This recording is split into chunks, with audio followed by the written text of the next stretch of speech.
Did it work? Did I fix it? I was gonna say, it says I did, but then it didn't look like it, and I was very confused. Okay, cool, fixed it. Maybe. If it cut off, I'm gonna be very upsetty spaghetti, but that's okay. Yui and Bluford reached space on the STS-8. That was awesome. On STS-41G in 1984, 2 women, Ride and Catherine Sullivan, oh my gosh, Sally Ride, yes, flew on one mission for the first time, as well as the first Canadian, Mark Garneau? Garneau? It sounds kind of French, which it's Canadian, so it doesn't surprise me. Anyway, Challenger reached other milestones too, including the first night launch and landing, STS-8, and the first operational Space Lab flight, STS-51B. That's really cool. I like it here. It is aggressively apparent that I belong in the aviation industry, or like the aerospace industry. It is aggressively apparent that I belong here. Anyway, Space Lab was a European space laboratory that fit into a shuttle's cargo bay and included several experiments designed for test in microgravity. I've always wanted to do that too.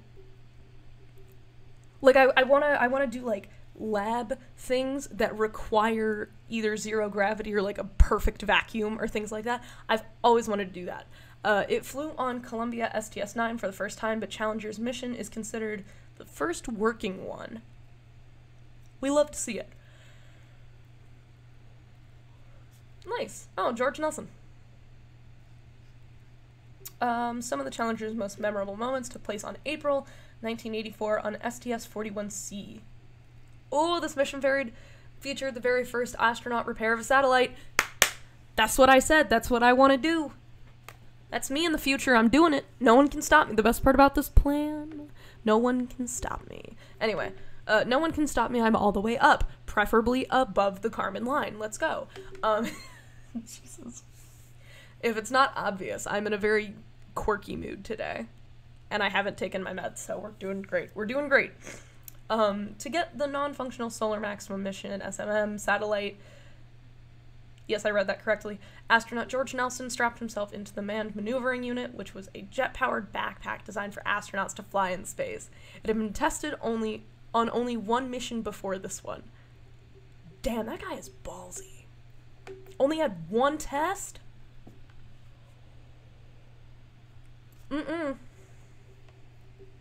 But also, I would do it. I would do it. I would 100% do it.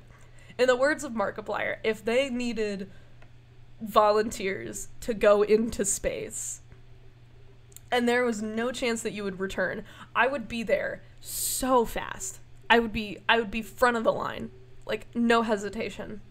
It would be wonderful. I would do it. Oh my god.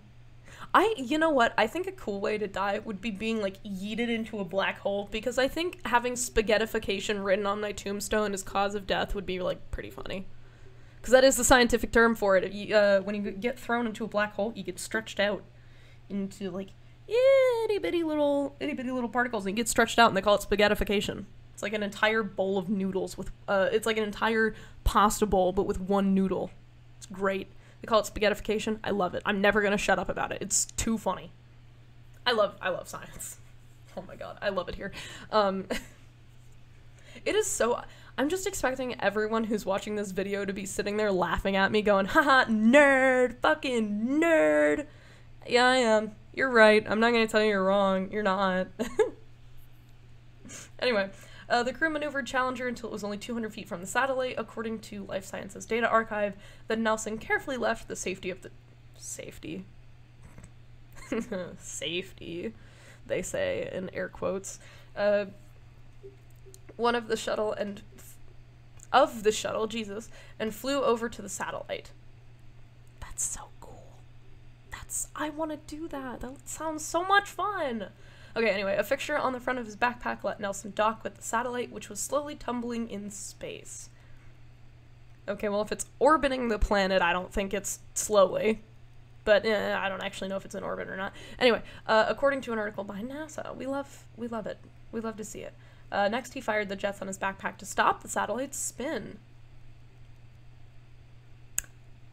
Clever. Crew members on Challenger then reached out with the shuttle's canadarm? Sure, robotic arm, and plucked the satellite out of empty space into the payload bay. Damn. This actually sounds like a lot of fun. This is like, you know those really stressful video games where it's like you have to work together with other people to do things? This is that, but like you can actually like die doing this. Like the stakes are real in this one. It's not just well, okay, it is game over, but it's like game over forever. Nelson and crewmates James Ox Van Hoften, sure, repaired the satellite, then the crew lofted the satellite back into space, according to the New York Times. SMM continued functioning for several years, then burned up in the atmosphere in December 1989. Oh, here we go. Challenger disaster. We're here. Oh, actually, okay, you know what? If no one's designed a game like that, someone's gotta. Like, that would actually get, like, so many people playing it. Oh my god. I would pay someone to make that game. I would. That sounds like so much fun. Oh my goodness. That's actually a really good idea. That would be a really fun VR game. You're absolutely right. Okay. Into the disaster part. This is gonna make me sad. Here we go. It was a cold morning on January 28th, 1986, when Challenger was scheduled to fly its 10th mission, according to weather.com. Cool. Temperatures dipped below freezing, and some of the shuttle's engineers were concerned about the integrity of the seals on the solid rocket boosters in such low temperatures. Oh no, I'm already seeing problems. The engineers were already like, maybe we shouldn't do this today. Like, this doesn't seem like a good idea. So people were already ringing the alarm bells. And for some reason, nonetheless, Challenger launched at 11:38 a.m. Eastern Time in front of more media attention than usual, since it was carrying the first teacher, oh dear God, to go to space. Oh.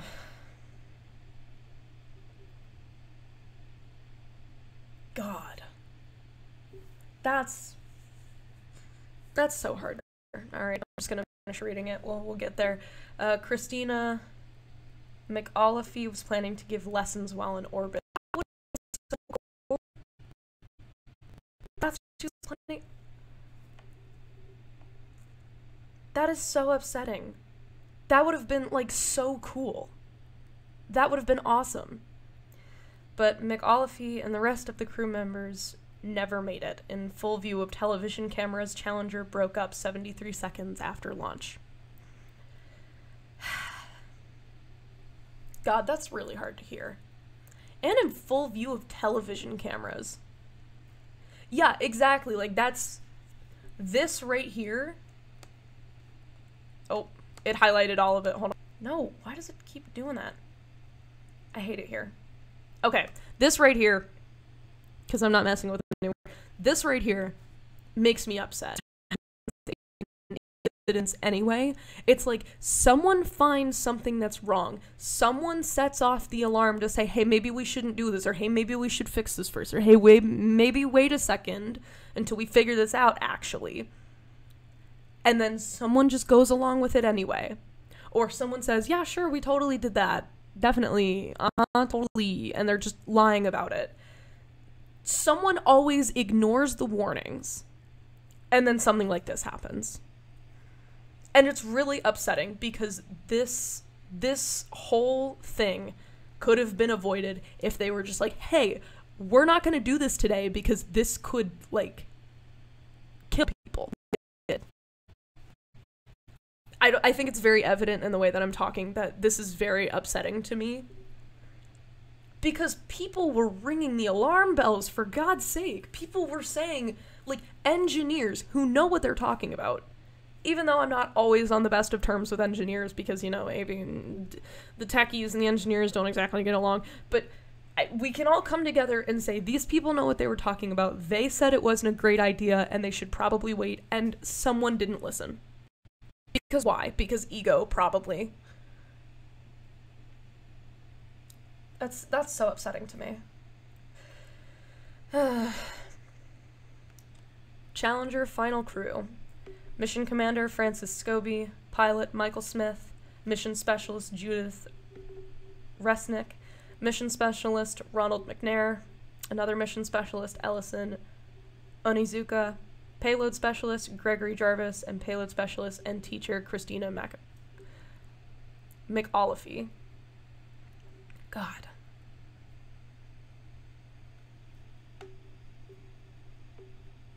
Yeah. I'm gonna show that on screen really quick because that's a pretty good point. Yeah, it's well within parameters. Sometimes... Yeah, no, like, literally most aviation and aerospace incidents happen because someone said, oh, it's close enough. It's good enough. It'll be fine. And then it's not. Like, they all start out like a Disney movie. They do. They do. And it's so upsetting to me. Because, like, you think we would have learned by now. And also I would like to point out, man, the late 1900s were a time, weren't they? And like the early 2000s, I think you all know where I'm going with this. The shit that aired live on television, like the Challenger exploding, and someone's teacher was on that. Like there were kids who knew that teacher. There were kids who knew Christina McAuliffe in real life. Like, she had family. Everyone on there had family, had friends who were watching and on live television watched their loved ones explode. Like, that is... I can't imagine something like that getting aired on TV today, even live. Like, I cannot imagine this tragedy happening anyway. That is such a concept to me. And then, like, the whole thing with, like, recording the 9/11 towers getting hit. Or the Twin Towers getting hit on 9/11. And, like, just recording that and showing it on TV. And then showing it to all the McAuliffe. Yeah. You're really right. The correction, I do appreciate it. But yeah, God. Aviation incidents always just make me, like, so sad, because it's like they really didn't need to happen. Now, sometimes, like I said, sometimes things just go wrong. Sometimes the weather turned and they weren't ready for it. Sometimes lightning struck and that was all it needed to push the parameters of the craft over the edge. Sometimes things happen. It's just the way of life. But sometimes it didn't need to happen. And I don't know, I think it's important that we continue looking at these things and reading these stories, because I think that's the only way we can really progress. Because if you look at enough of these, you will start seeing a pattern of things that were going wrong. Like, oh, someone wasn't trained correctly. Like with the F-16 I was talking about earlier, someone wasn't trained correctly. With the DC-10, someone didn't make it a mandatory thing to fix, which I feel, again, this is with hindsight, and hindsight makes everything clearer, I get it. But personally, I don't know, if someone says, hey, we're having trouble closing the door, I'm probably gonna be like, yeah, we should definitely fix that and not leave that to, like, I'm not trying to have, you know, like, basically a balloon pop 35,000 feet in the air. No, thank you. But, oh my God.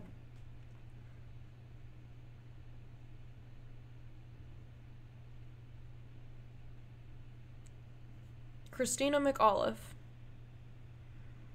That is so sad.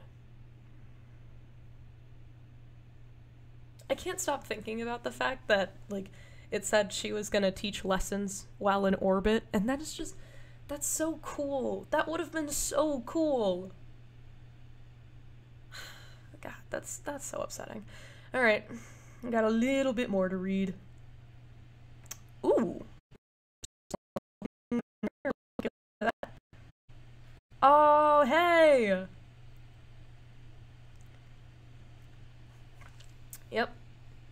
So this is them. This is the final crew of the Challenger. God, that's so upsetting. Alright, flight controllers here are looking very carefully at the situation. Obviously a major malfunction, the NASA launch commentator said, as pieces of the shuttle fell from the sky into the Atlantic. Salvage crews spent several weeks recovering pieces of the shuttle, carefully bringing up the remains of the 7 astronauts. Oh god. Remains that could be identified were turned over to the families. Oh, dear god. Could be identified? That right there? Oh, God. That hurts. That hurts me to read. While the rest were buried in a monument to the Challenger crew at Arlington National Cemetery on May 20th, 1986.